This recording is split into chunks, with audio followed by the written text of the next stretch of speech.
Alright, something cool I discovered here is this submarine, I guess donated by Noah that's in the aquarium, and just here recording it. Didn't really know what I'm recording, but I'm really enjoying what I'm seeing here. So it's just a regular submarine that they use for research, that the NOAA organization uses, which I think is pretty neat. I didn't even know that how crammed it is inside there. It's just really interesting to keep yourself in that position because of the pressure down when you get down below the just down below in the water, below the surface, and how bright the light was or is in the beginning of the video of seeing what creatures lurk in the deep blue sea, almost like deep dark sea. So, yeah, just thought I'd see. It's very interesting. I don't know how they control it, or is it controlled, with a controller up in the ship. I'm not quite sure how the submarine gets controlled.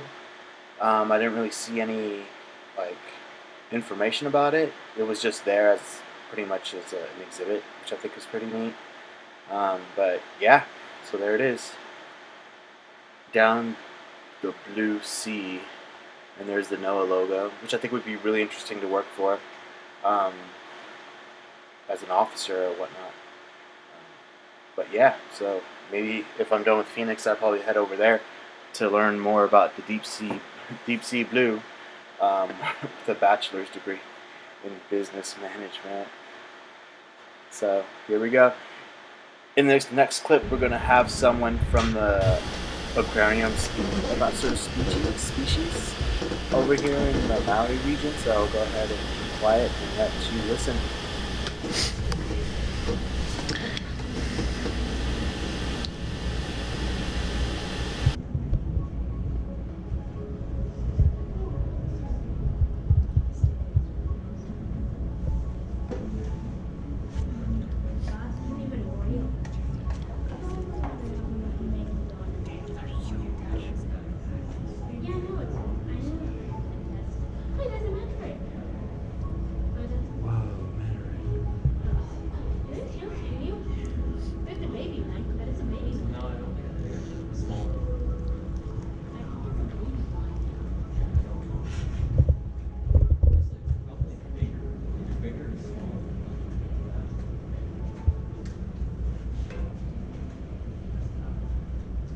Folks, well, thank you so much for joining me. Again, my name's Fran. This is our 1 o'clock open ocean talk. So we've got lots of really fascinating creatures that are swimming around in here.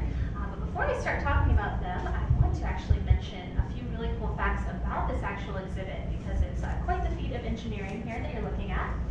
So this is our largest exhibit here at the Maui Ocean Center, coming in at 750,000 gallons of water. Also houses our largest animals too.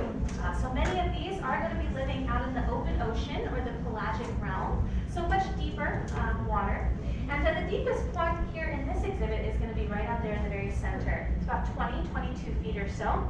And in this exhibit and throughout the entire park, we do run on what's called an open water system.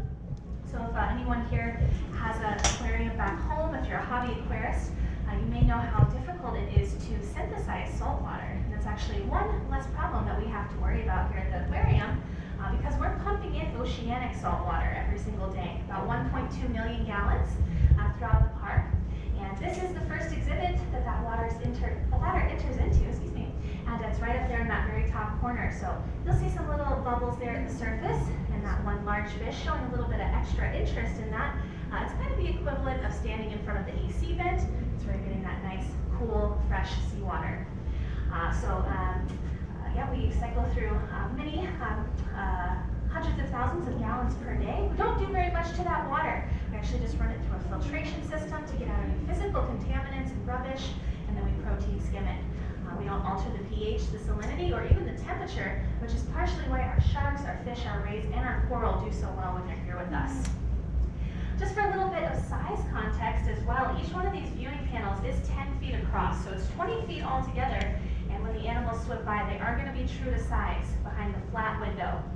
However, if you go into the tunnel, things are a little bit different. Have to take into account that curvature. It does alter our vision a little bit. The animals can appear about a third smaller when you're in the tunnel.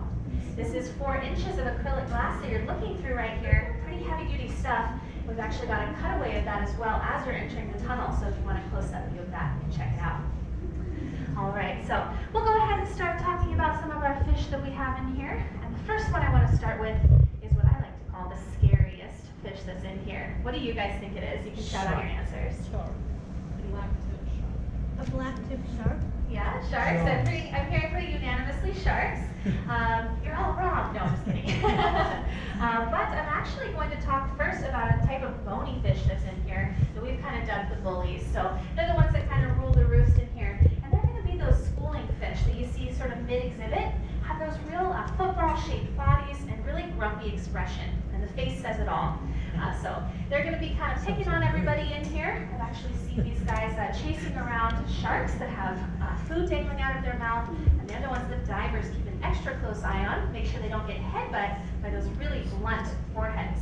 Now here in Hawaii, we refer to them as ulua. The common name is going to be giant trevally. They're a species of jack. They're the largest species of jack, and they are a very popular sport fish here in Hawaii as well. So if you're ever meandering down the beaches, you see those big fishing poles stuck in the sand, one of these guys would definitely be a prize catch for that fisherman. On average, ours are about 120 to 140 pounds or so. The largest ulua ever caught, though, was 191 pounds. It was off the coast of Lahaina. It was actually bigger than the guy that caught it.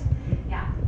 So these guys are very muscular and predatory in nature, and they're incredibly good at tracking prey underwater.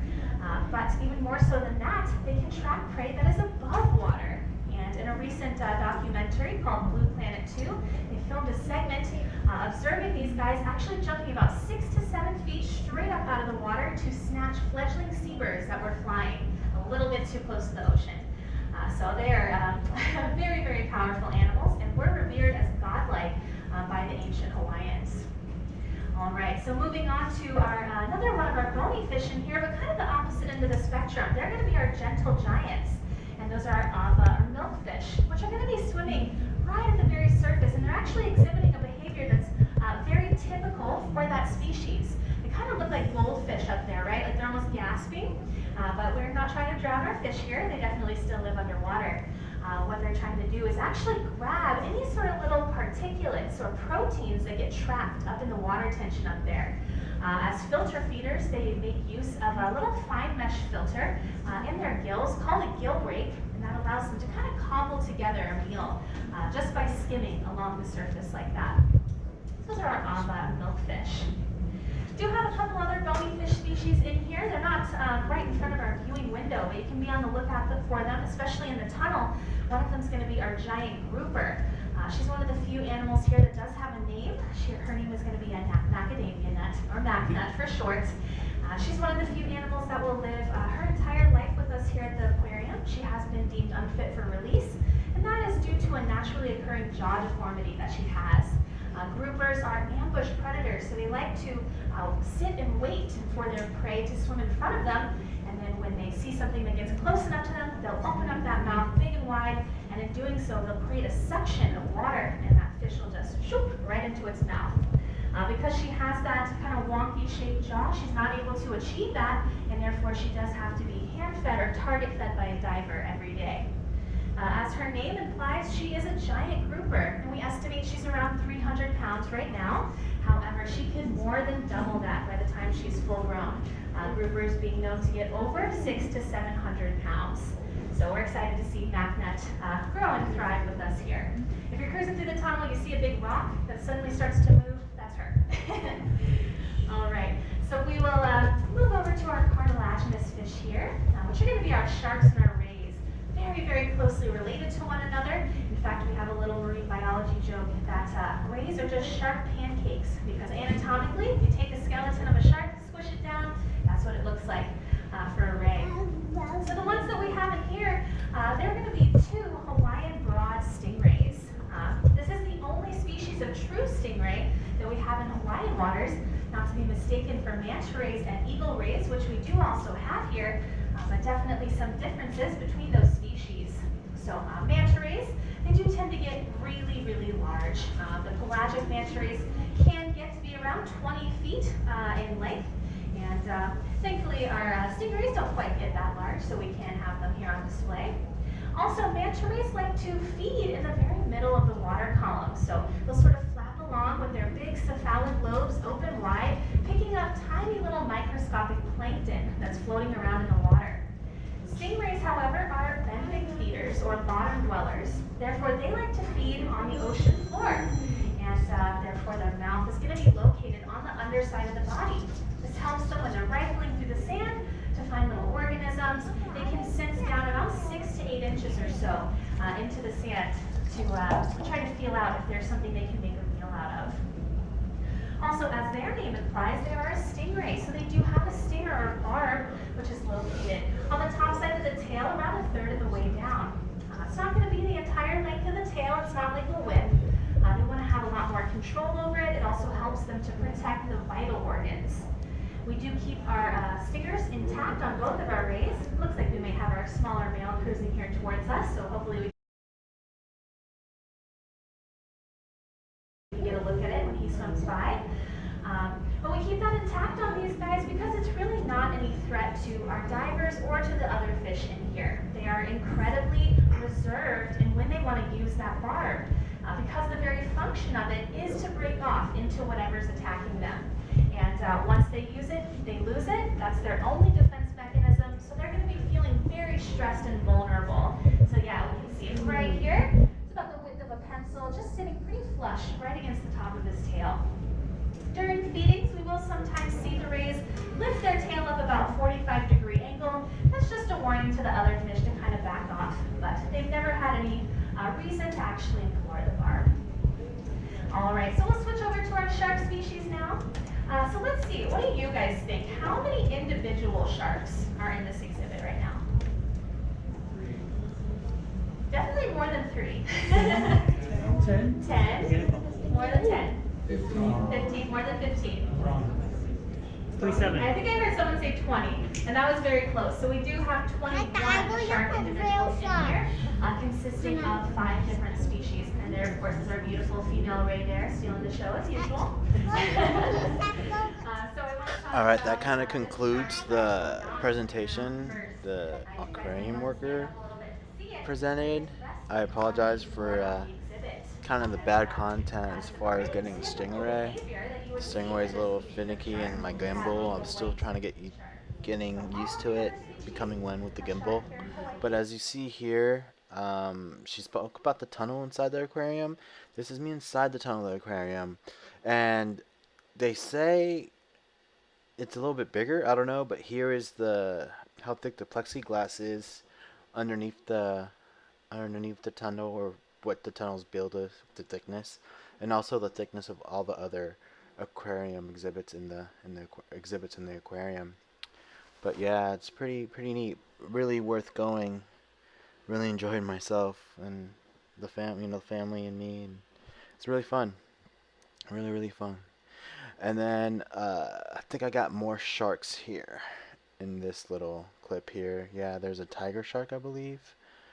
A black tip shark, some more fishes. It's a lot clearer, I guess, than being out there in the wild. And there's another shot of the stingray because I kind of messed it up. So there you can see underneath the stingray, its gills, its breathing, and its long tail. But again, this kind of concludes the video. It's the longest video of the trip. I have more content, so I've been just breaking it up so it'd be a lot quicker to view and for you guys to watch through the whole videos. So without further ado, thanks for watching, and catch you in the next one.